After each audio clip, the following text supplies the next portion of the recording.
Hi everyone, welcome back to the channel. So today we will be discussing another problem from our SG sheet, BP section. Let me show you the problem statement. So this is a very nice question. Partition equals subset sum. Let's quickly understand before I'll just check it. Bandwidth is not good. I'll have to fix this thing for the next class.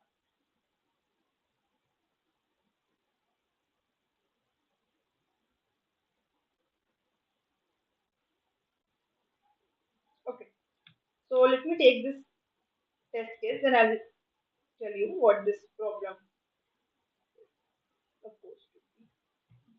Okay, so we have an array. What do we have? 1, 5, 11, 5. Okay, so this is an array, and the question is that you have to partition this array into two parts in such a way that sum of first part is equal to the sum of second part, and these two parts that I'm talking about can contain elements from this given array in any order. For example, consider the subsequence. Okay, for example, you can have any element in any order, but they should be divided in such a way that this part of array should be equal to the sum of this part of array. So let's see.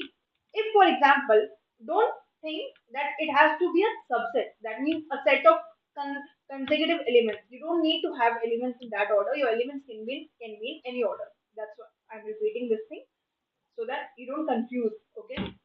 Let's have a look what possibilities can I have. For example, I can divide this like this, right? I can have 1 and other part can have 11, 5, 11, 5. Clearly, we do not have equal sum in both the parts.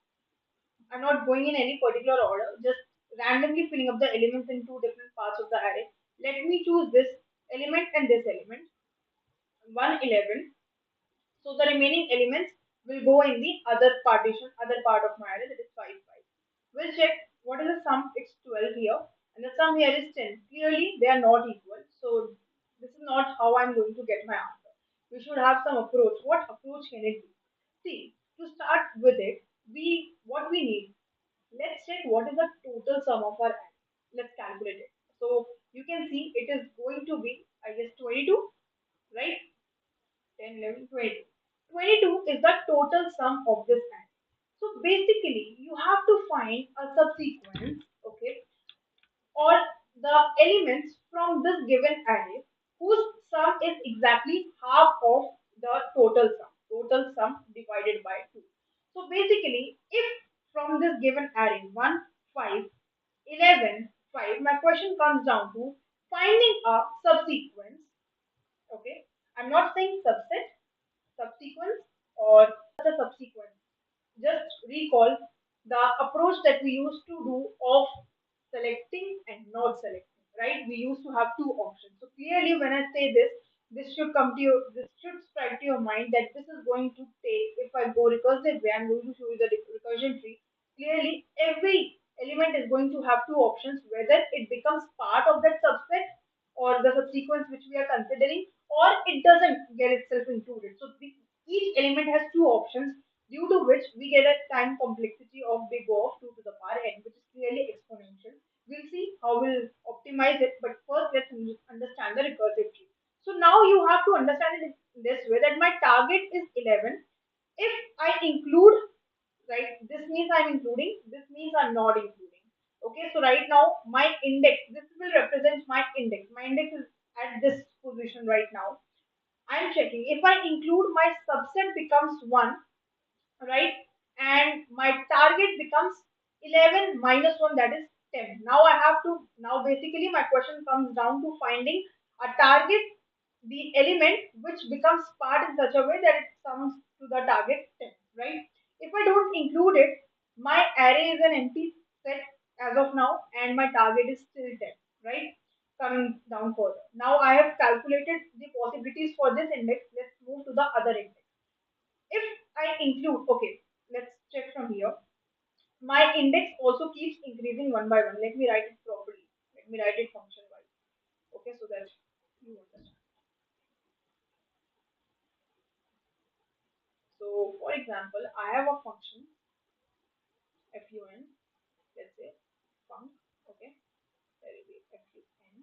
and this is my array in which I will have IDX index, fine.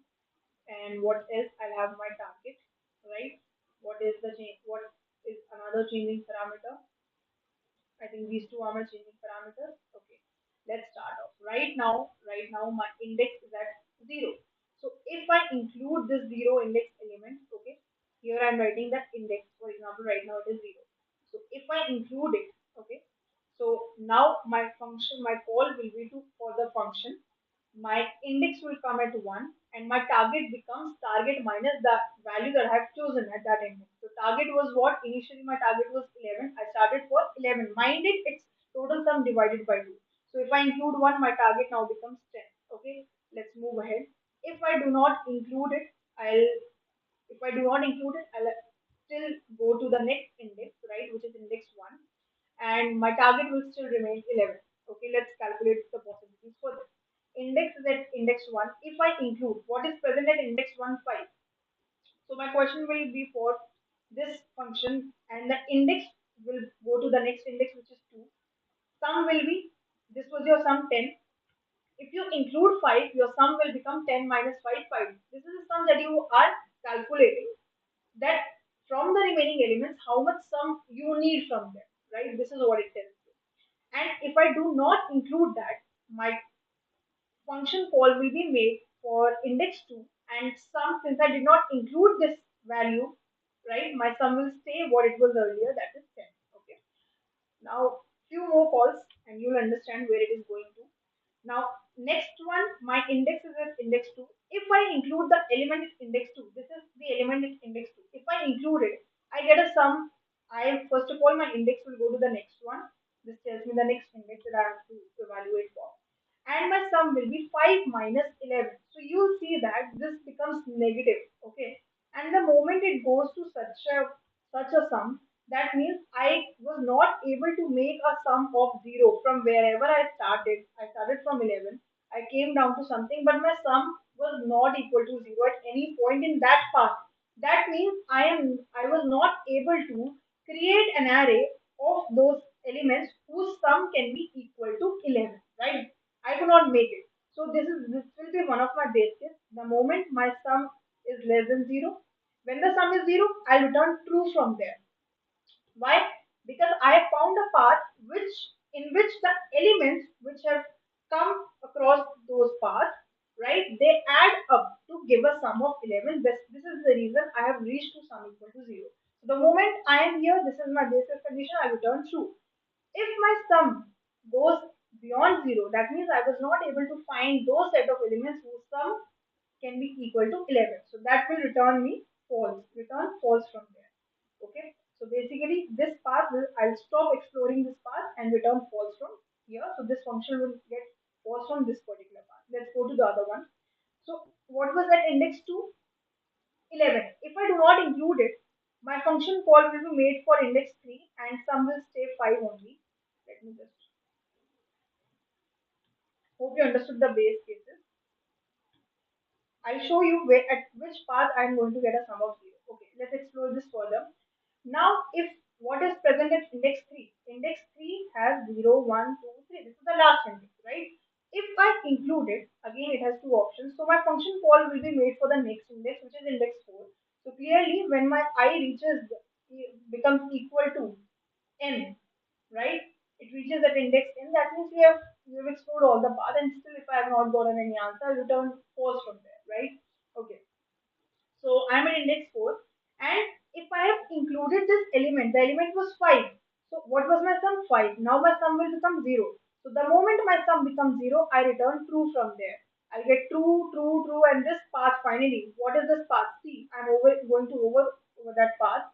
This is the path which is giving me a sum of 0. Here, then this, and then this. So what all elements did I include? So from here, sorry, it started from here. I included what in the element at index 0. So I will write my array here again.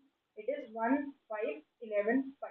See what all elements got included. Starting from here, included 0th index element, that is 1.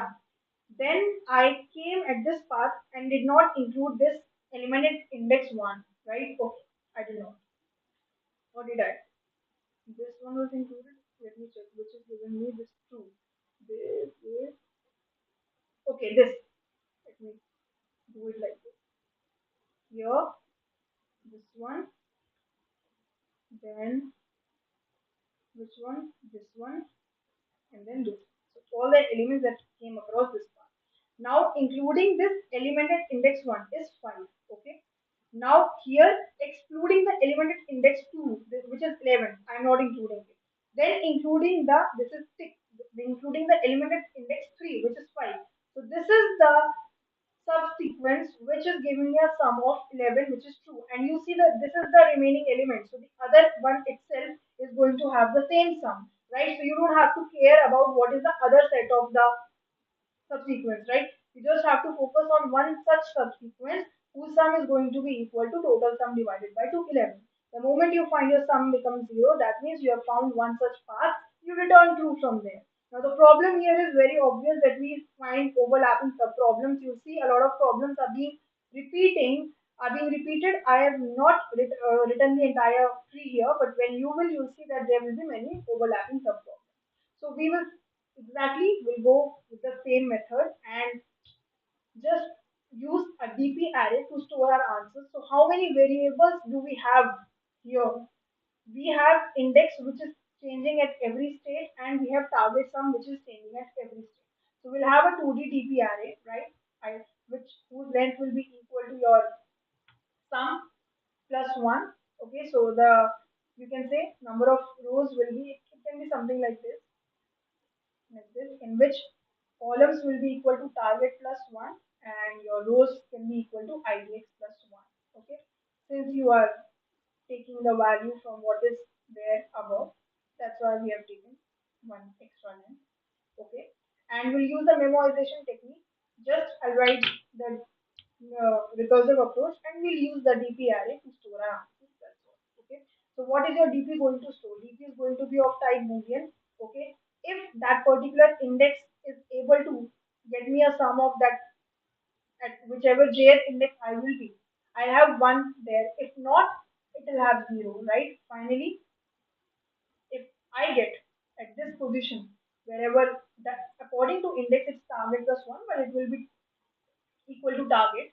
So when if at this index I get a 1, that means I'm able to find a sum of target, which is actually total sum divided by 2, right? So you'll understand. I'll just show you the code so you will understand this pretty clearly.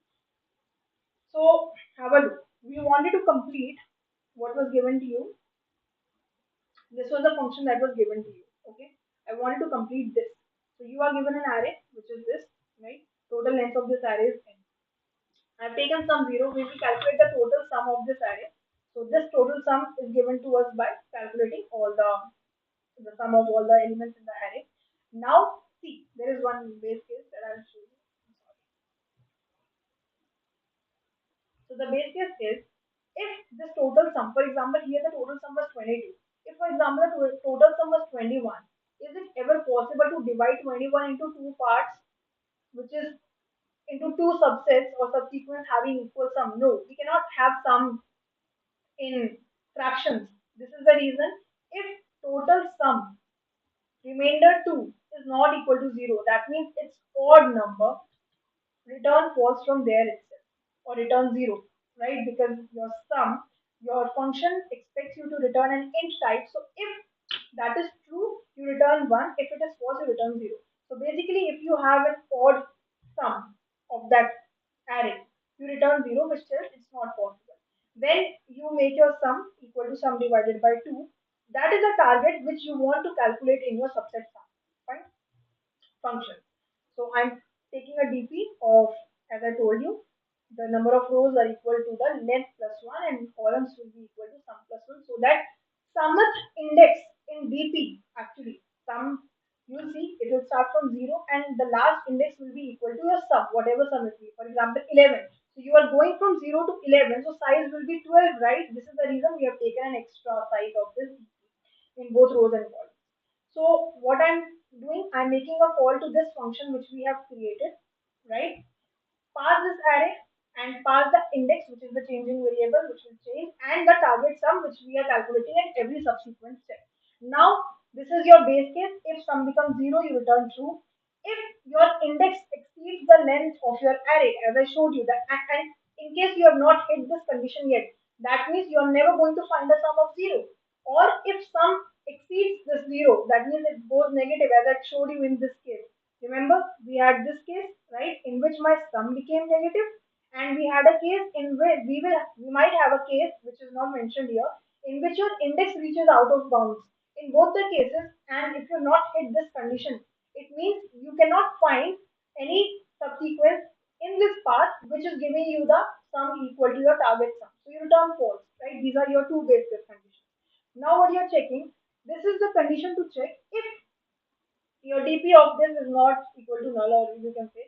So that means it has not been calculated before. But I don't want to repeat my cases. If it has been calculated, you take directly take away that answer. Right? You done. Let's come to our main thing. So the main thing is how you're filling up the values. You're making a call to the function. What are the two cases? Either you include that element or you don't. So you recursively make a call to this function. Fine. Passing the same array, your index will increase in both the cases. And if you include it, your sum will become sum minus that nums, that means array of that position element. You reduce the sum by that amount. If either this returns true or this returns true or both return true, if any of them is true, you will store at that position and corresponding sum column, it will become true, right? This is what it represents. That you're making recursive call to your function for two cases, one in which you are including. Basically, if you see, this is your DP, for example, 0, 1, 2, 3, 4, whatever is your sum, last sum will be 11. And with the 0, 1, 2, 3, 4, these are the number of rows that I am going to have, which is equivalent to the length plus 1 of my array, right? So what it represents, if I talk about this, can I make a sum of 0? You're not including anything, okay? So it's not possible. Possible. Let's come here. For example, I have only index 1. I have two options to make this sum of 1, right? My target right now is 1, for example, okay? Whatever it is, see. When I am at this, I start from here, okay? I make a call to my function, my position 1 plus 1, which I showed you in recursive tree. Two options, whether either I include it or I don't. If including one gives me true, I will store true there. Or if excluding one gives me true, I'll anyway store true there.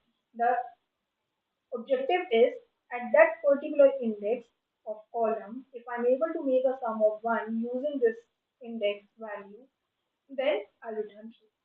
Either by including it or by excluding. That's all what you're storing in your DPI. So that is pretty much about it. If you understood, well and good. If you have any doubts, you can ask in the chat. Else, we are done with it.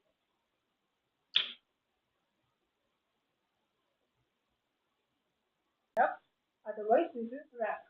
Okay.